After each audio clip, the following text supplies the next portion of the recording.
अस्सलाम वालेकुम। First year chemistry chapter 1 हम पढ़ रहे हैं। बेसिक कॉन्सेप्ट्स हमारे चल रहे थे। तो आज का टॉपिक है ना, वो हमारा आयंस। आयंस ही पढ़ना है ना।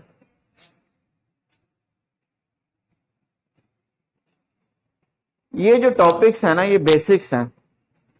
ये हर टॉपिक आपको डेली यहीं पर क्लियर होना चाहिए, फिर आपकी केमिस्ट्री अच्छी होगी। ठीक है। अब आयंस जो है ना, क्या होते हैं, इसकी डेफिनेशन है, आयंस आर दो species carrying either positive charge और नेगेटिव चार्ज। कोई भी पार्टिकल हो, स्पीशी हो, उसके ऊपर पॉजिटिव या नेगेटिव चार्ज हो तो वो आयन कहला। ठीक है। अब आयन जो है ना, इसकी दो टाइप्स है हमारे पास।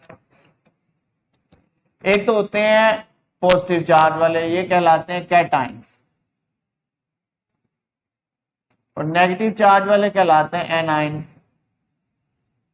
कैटाइन से स्टार्ट करते हैं।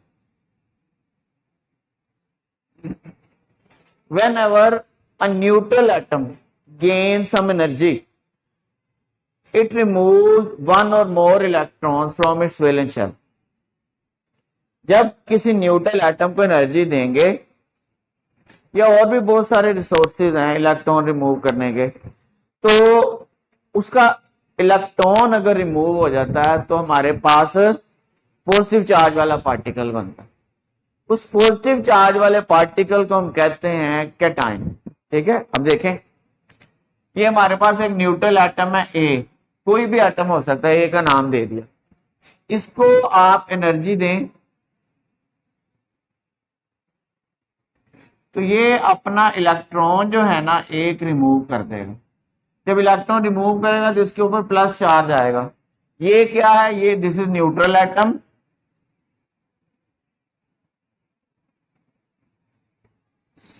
ये है आपका पॉजिटिव चार्ज पार्टिकल या स्पीशी, और हम इसको कैटाइन भी बोलते हैं। So whenever an atom of element, element के अंदर एटम्स होते हैं, आपने पढ़ा था, atom of element loses one और more electron, it becomes positive charge particle. ठीक है। तो ये हमारे पास पॉजिटिव चार्ज पार्टिकल है। अब यहां पर तो +1 चार्ज आया, कैटाइन में carry +1 +2 +3 +4 dash dash dash charge. It depends upon the number of electron loss by the atom. कितने इलेक्ट्रॉन वो लूज करेगा। 1 इलेक्ट्रॉन लूज करेगा तो 1 बनेगा। इसमें एग्जांपल आती है सोडियम प्लस की, पोटेशियम प्लस की, और भी एग्जांपल है। अगर 2 इलेक्ट्रॉन लूज करेगा तो एग्जांपल आएगी, देखिए कैल्शियम +2 और मैग्नीशियम +2। 3 इलेक्ट्रॉन लूज करेगा तो एल्यूमिनियम +3 या आयरन +3 वगैरह एग्जांपल आएंगे। 4 इलेक्ट्रॉन लूज करेगा तो एग्जांपल आएगी, देखिए टिन +4। इसी तरह पैलाडियम या प्लाटिनम +4 भी होता है और +2 वाला भी होता है। तो देखें, चार्ज की जो अमाउंट है वो डिपेंड करती है नंबर ऑफ इलेक्ट्रॉन लॉस्ट, जितने इलेक्ट्रॉन वो लूज करेगा। इन्होंने 2 इलेक्ट्रॉन लूज किए तो 2+2 आए, इन्होंने 4 लूज किए तो +4 आए। कोई भी कैटाइन हो, +1 +2 +3, एनर्जी रिक्वायर्ड होती है इलेक्ट्रॉन रिमूव करने के लिए, और वो प्रोसेस जिसमें एनर्जी रिक्वायर्ड होती है that is called endothermic process. पता ना, इसमें हम एनर्जी प्रोवाइड करते हैं।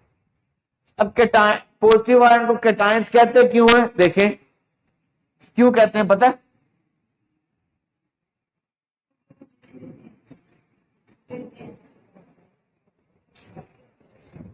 कि जो कैट है ना, ये कैथोड से निकला है। आयन वो आयन जो इलेक्ट्रोलिसिस के दौरान कैथोड की तरफ मूव करें। पढ़ा हुआ इलेक्ट्रोलिसिस, डिस्चार्ज ट्यूब एक्सपेरिमेंट भी पढ़ा हुआ आपने, पढ़ा हुआ ना। और आपने इलेक्ट्रोलिसिस भी पढ़ा हुआ, वाटर का इलेक्ट्रोलिसिस पढ़ा हुआ है, सोडियम क्लोराइड का पढ़ा हुआ है। वो आयंस जो कैथोड की तरफ, कैथोड पे कौन सा चार्ज होता है, नेगेटिव, तो नेगेटिव की तरफ कौन मूव करेंगे, पॉजिटिव वाले। तो पॉजिटिव चार्ज वालों को हम कैटायंस इसलिए कहते हैं because they move towards cathode during electrolysis. आगे समझ। अब एनर्जी चेंजेस क्या आती हैं वो हम देखेंगे 5th चैप्टर में। अब देखें ये जो है ना, ये भी पता लग गया आपको एंडोथर्मिक प्रोसेस है, एनर्जी हमेशा आपको देना पड़ेगी, डिफरेंट चार्ज आ सकता है depend upon the number of electron lost. उसके बाद ज्यादातर जो मेटल्स होती हैं ना वो अपने इलेक्ट्रॉन्स लूज करके पॉजिटिव आयंस बनाते हैं बिकॉज मेटल्स आर पॉजिटिव और electropositive they have electropositive character. Electropositive character mean ability to lose electron easily. तो मेटल इलेक्ट्रॉन लूज कर देती हैं तो पॉजिटिव आयंस बना देती हैं। ठीक है, ये था आपका cations.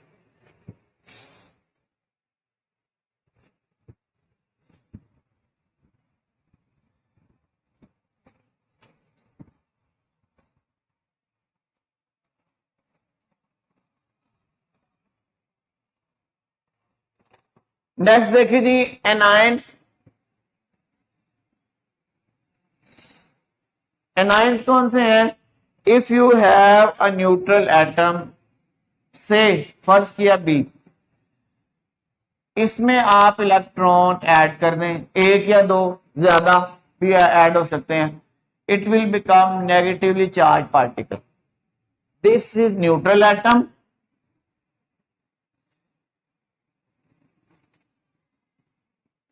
This is A9. A9 क्यों बोलते हैं इसको?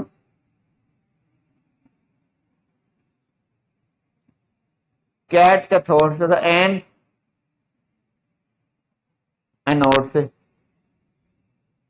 इलेक्ट्रोलिसिस के दौरान वो चार्ज पार्टिकल जो एनोड की तरफ मूव करे, एनोड पे पॉजिटिव चार्ज होता है तो पॉजिटिव चार्ज की तरफ नेगेटिव वाले मूव करेंगे, तो इस वजह से नेगेटिव चार्ज पार्टिकल को हम एनाइंस बोलते हैं।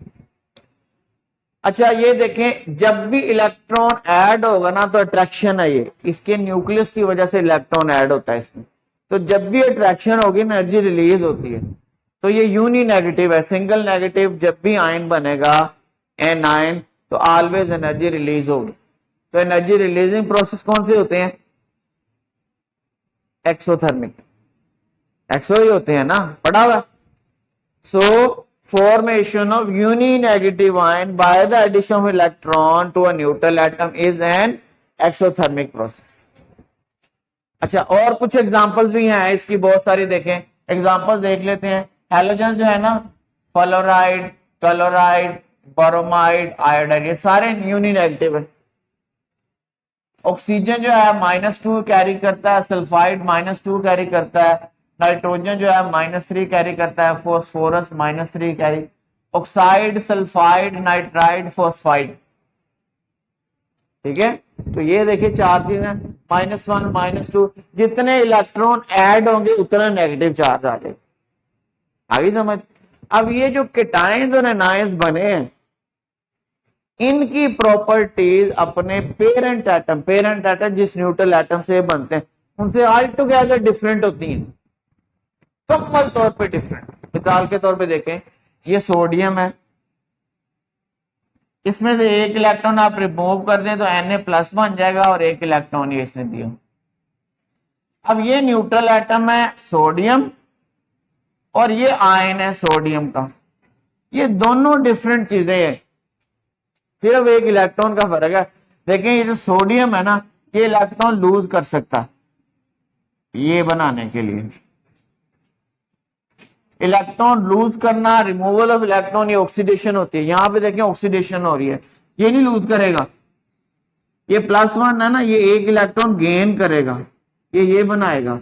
तो गेन करना क्या होती है? Reduction ability. तो ये ऑक्सीडेशन शो कर रहा है, ये रिडक्शन, और oxidation reduction totally opposite characteristics है। तो इन दोनों की न्यूट्रल एटम और उससे बनने वाला कैटायन या एनायन मुकम्मल तौर पे प्रॉपर्टीज डिफरेंट होती हैं। ठीक है, अब हमारे पास ये तो थे ना सिंगल सिंगल एटम हमने पढ़े हैं, ग्रुप ऑफ एटम्स पर भी चार्ज आ सकता है।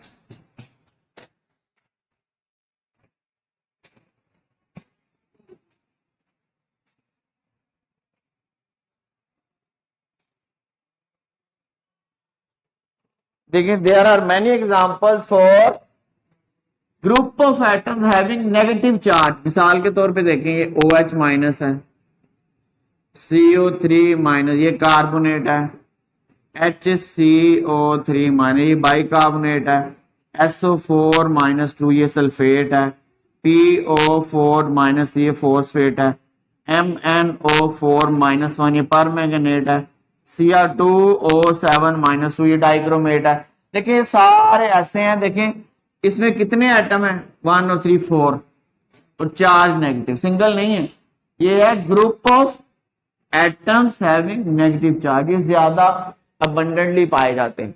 सिमिलरली ये देखें इस पे भी ग्रुप ऑफ एटम है negative, group of atom negative negative negative. जो पॉजिटिव चार्ज वाले हैं ना विद ग्रुप ऑफ एटम वो बड़े कम होते हैं। मिसाल के तौर पे एक ये NH4+1 ये है अमोनियम आयन, और कुछ होते हैं carbocations in chemistry, organic chemistry में कार्बोकैटायन, कार्बन पे जिसपे कंपाउंड पे पॉजिटिव चार्ज आ जाए, सिर्फ यही है। इसमें एक रीजन ये बन सकती है कि ये सारे ऑक्सीजन वाले हैं, ऑक्सीजन इलेक्ट्रॉन को चार्ज को अकोमोडेट कर सकता। दूसरा है, ये तो थे आपके आयंस कंप्लीट हो गए। अब आगे चलते हैं मॉलिक्यूलर आयन पे।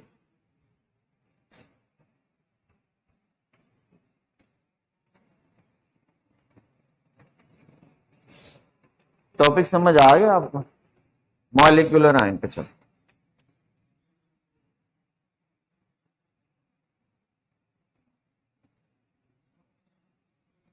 अभी आपने पढ़ा कि जब कोई एटम इलेक्ट्रॉन लूज करता है या गेन करता है तो उसके ऊपर चार्ज आ जाता है, हम उसको आयन बोलते हैं। अगर कोई मॉलिक्यूल इलेक्ट्रॉन लूज या गेन करे तो उसके ऊपर भी चार्ज आता है।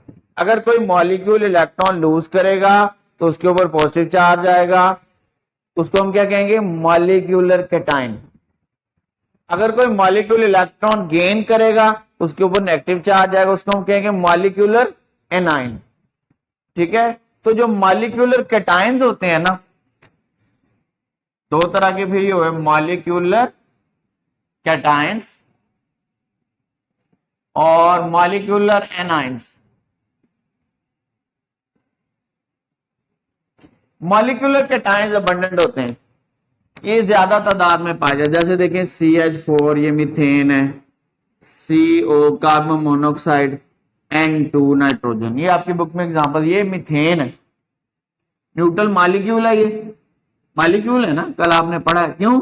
एटम से मिलकर बना और एग्जिस्ट करता है ये मीथेन गैस। इसमें से एक इलेक्ट्रॉन आप रिमूव कर दें तो ये बन जाएगा CH4+, मीथेन का मॉलिक्यूलर आयन। इसका एक इलेक्ट्रॉन रिमूव कर दें, ये कार्बन मोनोऑक्साइड का मॉलिक्यूलर आयन बन जाएगा। इसका एक इलेक्ट्रॉन रिमूव कर दें, ये नाइट्रोजन का मॉलिक्यूलर आयन बन जाएगा, मॉलिक्यूलर कैटायन बन जाएगा। ठीक है, मॉलिक्यूल से इलेक्ट्रॉन रिमूव हो तो मॉलिक्यूलर आयन। अब ये पॉजिटिव वाले ज्यादा अबंडेंट होते हैं नेगेटिव की निस्बत। जनरेट कैसे होते हैं? जब आप किसी मॉलिक्यूल को पहले गैस स्टेट में लेके जाएं, उसको high energy beam of electron strike करें, उसके ऊपर तेजी से चलते हुए फास्ट मूविंग इलेक्ट्रॉन उसके ऊपर स्ट्राइक करें, क्या होगा बताएंगे? ये देखें, इस मीथेन को मैं ऐसे लिख सकता हूं, देखें लिख सकते हैं ना, ये दो इलेक्ट्रॉन है, एक कार्बन का है एक हाइड्रोजन का, ये भी दो है, एक कार्बन का एक हाइड्रोजन का, ये भी दो है, कार्बन का एक हाइड्रोजन का, ये भी दो है, एक कार्बन का एक, टोटल यहाँ पे 8 इलेक्ट्रॉन है। इसको आप बीम ऑफ इलेक्ट्रॉन स्ट्राइक करें फास्टली, हो सकता है यहां से एक आधा इलेक्ट्रॉन निकल जाए, ये इलेक्ट्रॉन इस इलेक्ट्रॉन से स्ट्राइक करेगा तो क्या होगा? ये रह जाएगा आपके पास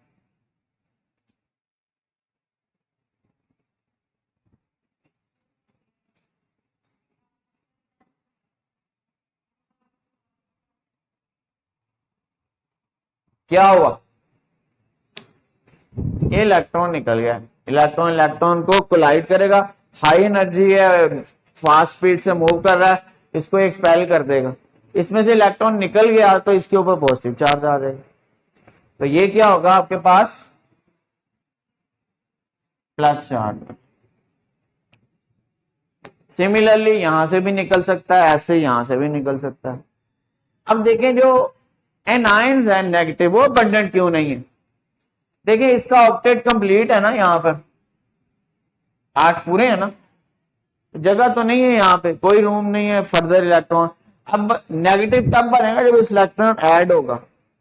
इलेक्ट्रॉन ऐड के लिए कोई ऑर्बिटल नहीं है यहाँ पे, सब शेल कोई नहीं है एटम के अंदर जो वेकेंट हो, जो इस ऑक्टेट पर हो, वैलेंस शेल में नहीं है ना, तो जगह नहीं है। हाँ, अगर कहीं कोई सब शेल ऑर्बिटल वेकेंट हो, वहां पे इलेक्ट्रॉन आ सकता है। मिसाल के तौर पे ये है आपके पास ऑक्सीजन, इसमें 2 माइनस आ सकता है, ये नेगेटिव है, ये मॉलिक्यूलर है 9। इसमें जब आप एमओटी थ्योरी पढ़ेंगे ना 6 चैप्टर में, उसमें आप इसका स्ट्रक्चर पढ़ेंगे, उसमें इसके जब आप एमओटी डायग्राम ड्रा करें तो ऊपर वाले जो ऑर्बिटल होते हैं ना एंटी बॉन्डिंग, उसमें एक एक इलेक्ट्रॉन की जगह खाली होती है, तो वहां पे इलेक्ट्रॉन एंटर हो सकता है। जब इलेक्ट्रॉन आएगा तो नेगेटिव चार्ज आ जाएगा, ठीक है। इसी तरह देखें ये आपके पास AlCl3 वगैरह, BCl3 वगैरह, यहां पर भी देखें एल्यूमिनियम में 3 बॉन्ड है, 6 इलेक्ट्रॉन, अभी इसमें 2 की कमी है, ये भी इलेक्ट्रॉन ले सकता है। तो जहां पे जगह अवेलेबल हो वहां पे इलेक्ट्रॉन आ सकते हैं, अगर ऑक्टेट कंप्लीट है तो नहीं आ सकते। तो एनायन जो है ना मॉलिक्यूलर, वो बड़े कम है as compare to cations. Cations से तो इलेक्ट्रॉन निकलना पहले ही होते हैं, निकल सकता है, ठीक है। और आएगा कब? जब रूम होगी, जगह होगी, फिर आएगा। इस वजह से कुछ ये था आपका मॉलिक्यूलर आयन। कुछ ना नेचुरल प्रोडक्ट्स होती हैं जो प्लांट्स और एनिमल से हासिल होती हैं, उनका एक मॉलिक्यूलर आयन बनता है। जैसे ये मॉलिक्यूलर आयन बने हैं ना, उनमें से इलेक्ट्रॉन रिमूव। नेचुरल प्रोडक्ट्स कौन सी होती है? कि प्रोटीन है, कार्बोहाइड्रेट है, प्लांट्स में बड़ी ज्यादा होती हैं, एनिमल्स में भी हो सकती हैं बहुत ज्यादा। अब उनका जो मॉलिक्यूलर आयन बनता है ना, उसकी फ्रेगमेंटेशन होती है, यानी कि उसके छोटे छोटे पार्ट्स होते हैं। वो हर पार्ट की हमें इंस्ट्रूमेंट एक पीक दे देता है, बता देता है कि इसका इतना मास है, इतना मास है, हमें कुछ आइडिया हो जाता है, समझ आई। मिसाल के तौर पर एक बड़ा मॉलिक्यूल है, मॉलिक्यूलर आयन, उसमें से कार्बन डाइऑक्साइड मॉलिक्यूल निकला, कार्बन डाइऑक्साइड का मास हम माइनस कर देंगे, फिर उसमें से H2O निकला, फिर उसमें से HCl निकला, इस तरह छोटे छोटे मॉलिक्यूल निकले, उनका मास अब एड अप करते हैं तो आपको आइडिया हो जाएगा कि पूरे मॉलिक्यूलर आयन का मास क्या हो सकता है। एक आइडिया मिलता है हमें, ये जो नेचुरल प्रोडक्ट्स की जो मॉलिक्यूलर आयन बनते हैं उनकी फ्रेगमेंटेशन से, ब्रेकडाउन से हमें कुछ आइडिया मिलता है और हम उसका स्ट्रक्चर फाइंड आउट कर लेते हैं। ये जरा हाई लेवल की बात थी, एक लाइन लिखी हुई है, अब याद कर लेना, ठीक है।